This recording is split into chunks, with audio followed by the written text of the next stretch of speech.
हम लोग आधुनिक भारत का इतिहास पढ़ रहे हैं और आधुनिक भारत के इतिहास में आज हम लोग जिस टॉपिक पर चर्चा करने जा रहे हैं उस टॉपिक का नाम है भारतीय राष्ट्रीय कांग्रेस का उग्रवादी चरण। भारतीय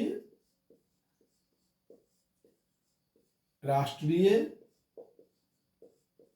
कांग्रेस का उग्रवादी चरण।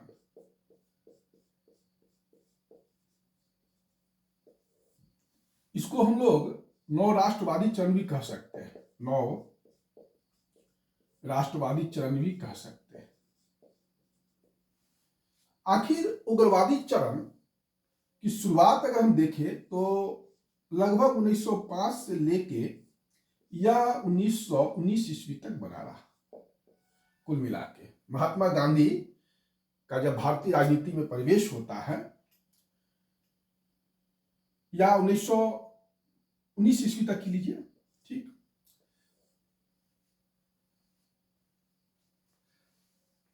1905 से लेके 1915 कर लीजिए, ज्यादा अच्छा रहेगा।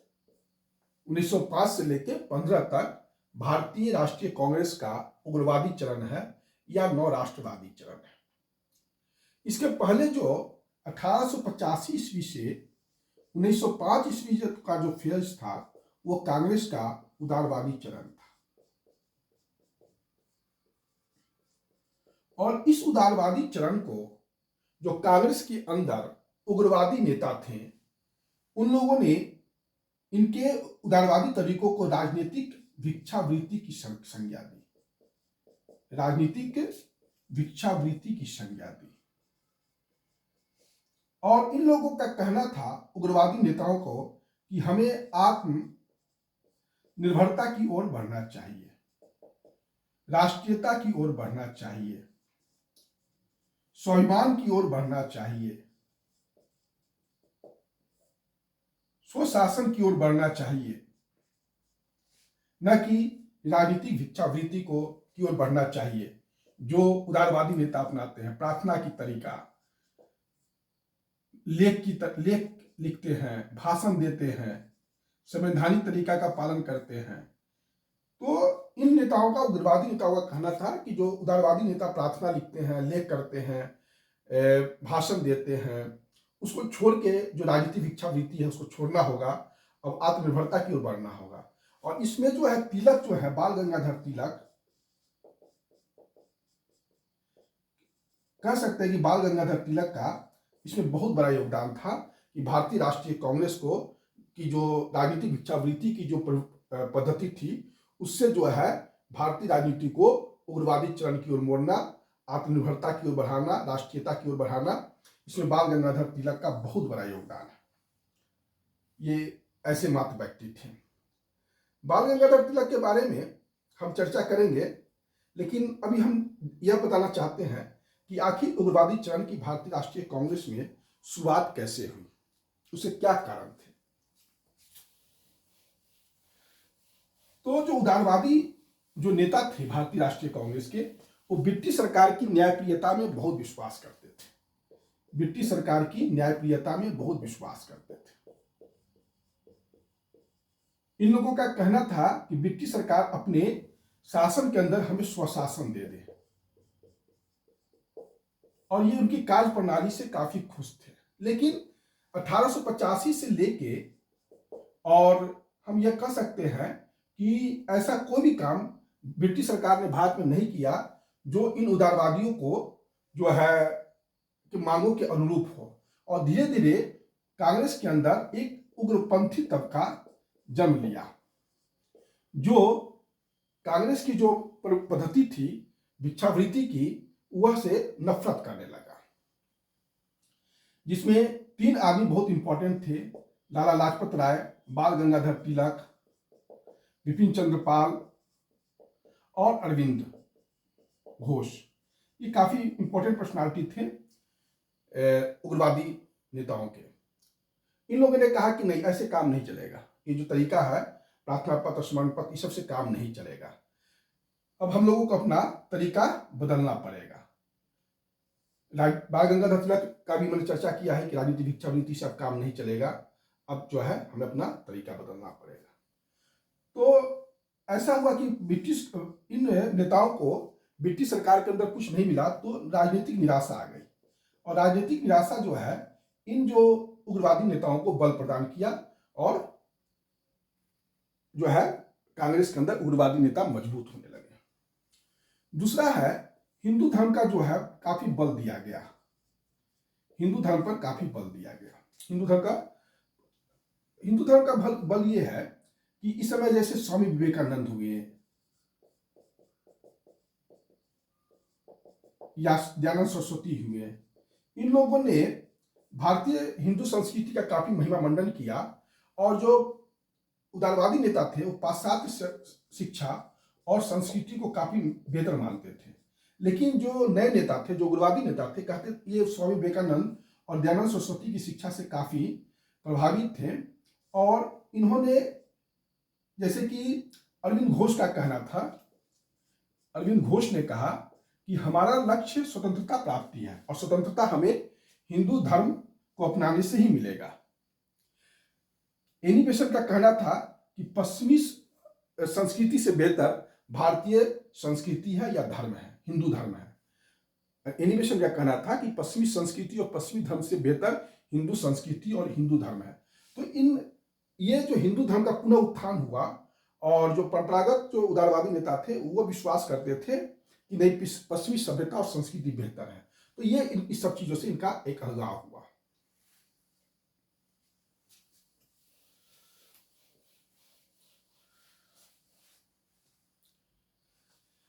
यहीं पर हम सामाजिक धार्मिक सुधार आंदोलन का भी चर्चा कर लेते हैं। सामाजिक धार्मिक सुधार आंदोलन में तिलक हुए और अरविंद घोष हुए, इन्होंने भारतीय राष्ट्रीयता को एक तरह से आध्यात्मिक आधार प्रदान किया, भारतीय राष्ट्रीयता को आध्यात्मिक आधार प्रदान किया, और इसके जड़ में कहीं ना कहीं विवेकानंद थे, स्वामी दयानंद सरस्वती थे, ये लोग थे। इस समय अकाल काफी आया था। अगर देखा जाए 1876 से लेकर 1900 तक भारत में कुल 18 अकाल पड़े, और इन 18 अकाल जब पड़े तो ब्रिटिश सरकार ने न कल्याण की नीति अपनाई, न इनके अकाल पीड़ित को कोई सहायता पहुंचाया, उल्टे शोषण की नीति को जारी रखा। इससे भी जो है उग्रवादी जो है कांग्रेस के अंदर उग्रवादी जो चीजें हैं वह काफी पनपने लगे।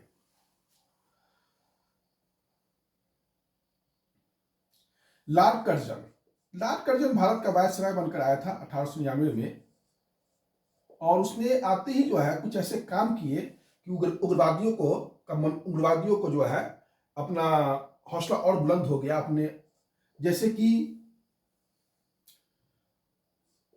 कलकत्ता नगर निगम में भारतीय सदस्य की संख्या कम कर दी गई। कलकत्ता विश्वविद्यालय अधिनियम 1904 आया, और उसमें जो है उसमें सरकारी नियंत्रण बढ़ा दिया गया, और उससे बढ़कर बंगाल विभाजन जो है लॉर्ड कर्जन ने कर दिया। लॉर्ड कर्जन ने जब बंगाल विभाजन कर दिया तो इसके जो हुआ, तिलक जो है रातों रात उग्रवादी नेता के जो है पूरे भारत में एक नेता बनकर उभरे, बाल गंगाधर तिलक। तो ये सब सामाजिक धार्मिक सुधार आंदोलन जो है इस पर यह किया। तो यह है आपका किस तरीके से सामाजिक धार्मिक सुधार आंदोलन, कर्जन की नीतियां, अकाल, ये सब जो है उग्रवादी नेताओं को प्रोत्साहन दिया।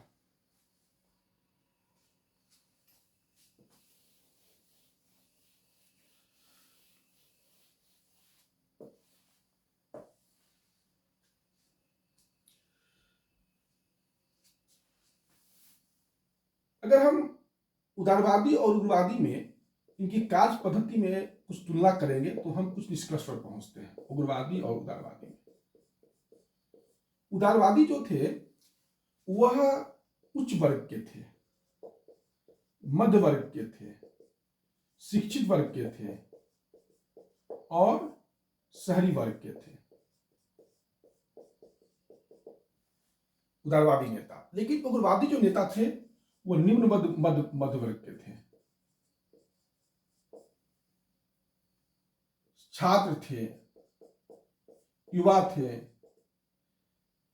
ग्रामीण क्षेत्र के भी थे, तो कहीं ना कहीं इनका जो है सामाजिक आधार उग्रवादी नेताओं का ज्यादा था, उदारवादी नेताओं का उतना जो है बल नहीं था। उदारवादी नेता जो थे प्रार्थना याचना पर बल देते थे। इन्होंने निष्क्रिय प्रतिरोध की नीति को अपनाया। निष्क्रिय प्रतिरोध की नीति को उग्रवादियों ने अपनाया। निष्क्रिय प्रतिरोध का अर्थ है कि ब्रिटिश वस्तु और संस्था का इन्होंने बहिष्कार किया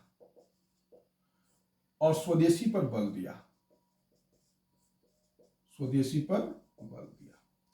निष्क्रिय प्रतिरोध का यह अर्थ हुआ। ये पाश्चात्य सभ्यता और संस्कृति पर काफी बल देते थे। ब्रिटिश के अंदर ये स्वशासन चाहते थे। ये कहते थे नहीं, पाश्चात्य सभ्यता और संस्कृति से ज्यादा हम लोगों का अतीत जो है काफी गौरवशाली रहा है, इसलिए पाश्चात्य सभ्यता और संस्कृति को अपनाने की जरूरत नहीं है। ये ब्रिटिश के अंदर स्वशासन नहीं चाहते थे, ये पूर्ण स्वतंत्रता चाहते थे और इसके लिए बलिदान देने के लिए भी तैयार थे। कोई भी बलिदान देने को भी तैयार थे। जैसे कि बाल गंगाधर तिलक ने जो है जेल गए, पहले 18 महीना के लिए गए, फिर 6 साल के लिए गए। 1908 में 6 साल के लिए बाल गंगाधर तिलक जेल गए थे और 18 महीना के लिए गए थे 1897 में बाल गंगाधर तिलक जेल। इससे क्या हुआ कि आम जनता में तिलक की जो है जन स्वीकृति बढ़ी। उसी तरह लाला लाजपत राय भी जेल गए, अरविंद घोष जेल गए। तो इससे लगा कि हमारे नेता जो हैं हमारे लिए किसी भी प्रकार का त्याग कर सकते हैं। अरविंद घोष जो थे 1908 में, अरविंद घोष का एक स्टेटमेंट था कि कांग्रेस 6 रोग से मर रही है, इसको मरने दिया जाए। अरविंद घोष जो है 1908 में मणिकल्ला उद्यान में जो है अंग्रेजों ने छापा मारा था, वहीं से 34 क्रांतिकारी चाहे 34 लोगों के साथ अरविंद घोष को भी पकड़ा गया था। इसको अलीपुर कांड कहा जाता है। अरविंद घोष बाद में जो है उनको 1 साल का सजा हुआ था, लेकिन साक्ष्य नहीं होने के कारण इनको छोड़ दिया गया। फिर जो है ये राजनीति से संन्यास ले लेते हैं। अरविंद घोष के बारे में यह मतलब थोड़ी सी जानकारी चाहिए। बाल गंगाधर तिलक जो है ये महाराष्ट्र के चित्पावन ब्राह्मण थे।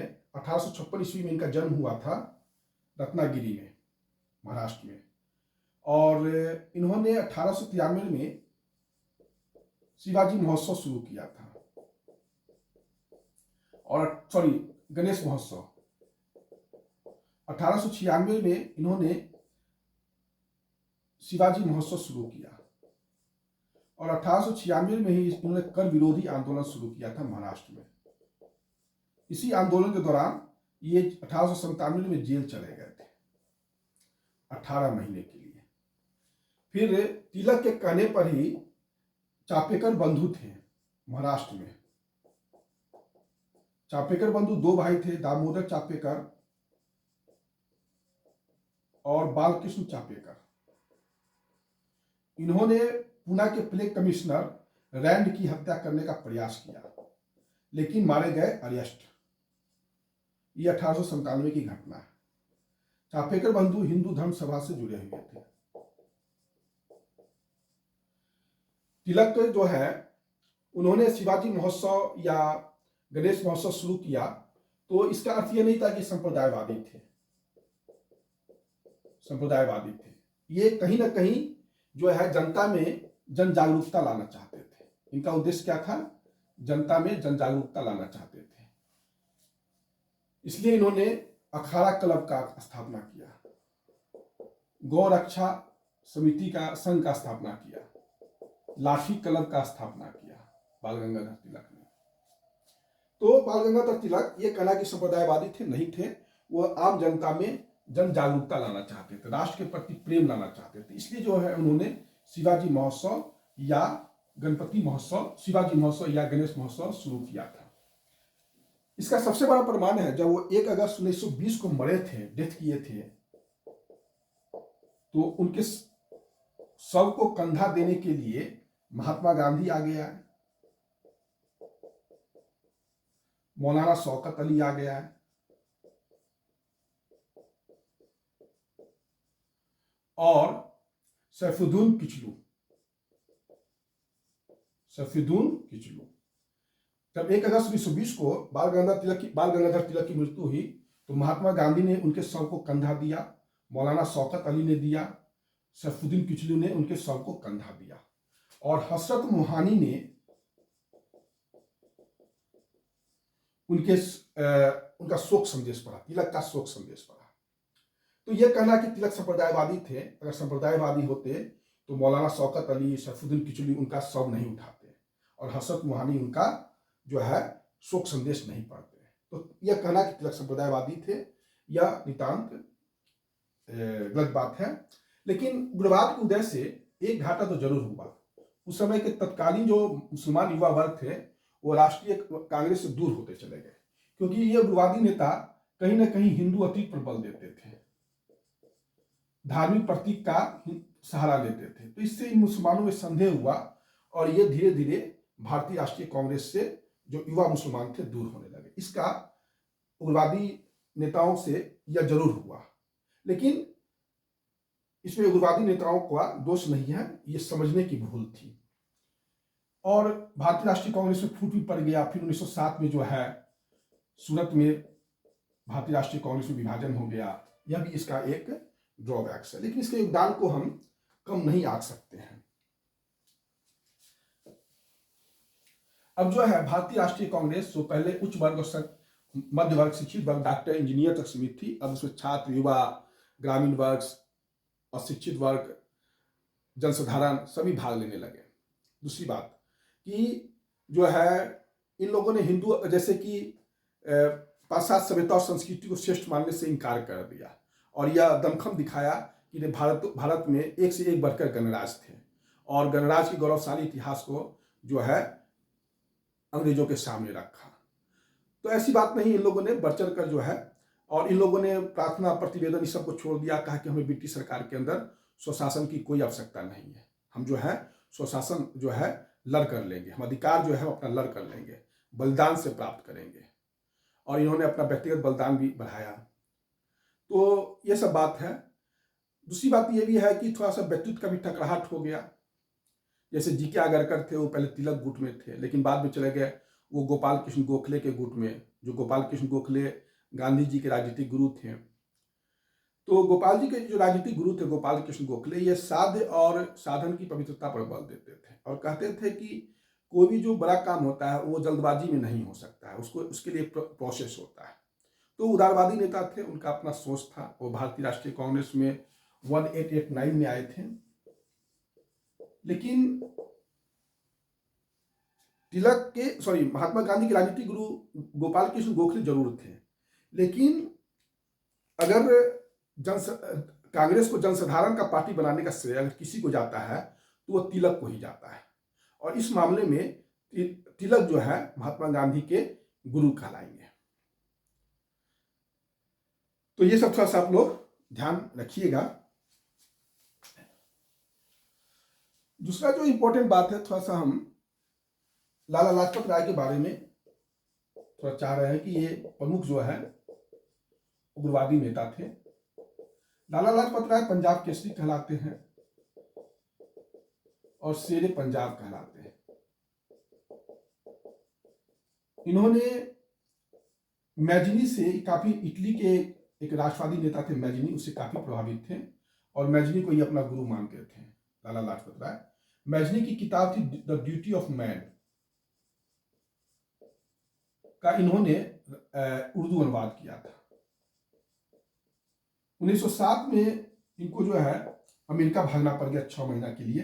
फिर ये प्रथम विश्व युद्ध के बाद जो है भारत आए थे, और इन्होंने कुछ किताबों का अनुवाद किया था, जैसे कृष्ण की जीवनी, शिवाजी की जीवनी,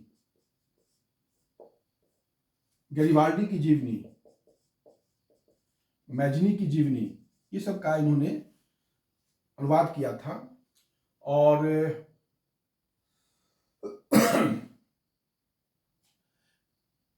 उसके बाद इन्होंने द स्टोरी ऑफ डिपोर्टेशन भी लिखा। क्योंकि इनको बाहर जाना पड़ गया था, देश निकाल दिया था।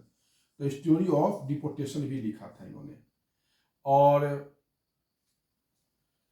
ये सब इनका जो है अनहैप्पी इंडिया भी इन्हीं का लिखा हुआ है। अनहैप्पी इंडिया लाला लाजपत राय का ही लिखा हुआ है। तो लाला लाजपत राय पर ये सब कुछ क्वेश्चंस है, परीक्षाओं में पूछा जाता है, तो इसको थोड़ा सा ध्यान रखिएगा, आपको यहाँ से बहुत सारे प्रश्न मिल जाएंगे लाला लाजपत राय पर।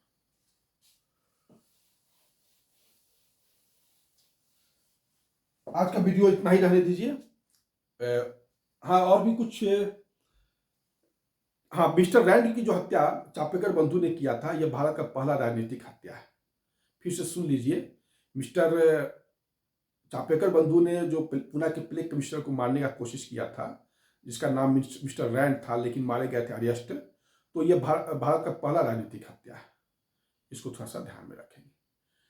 अब जो है नेक्स्ट वीडियो में हम और भी जो है उग्रवादी आंदोलन के बारे में कुछ आपको बताएंगे, और फिर जो है हम क्रमशः जो है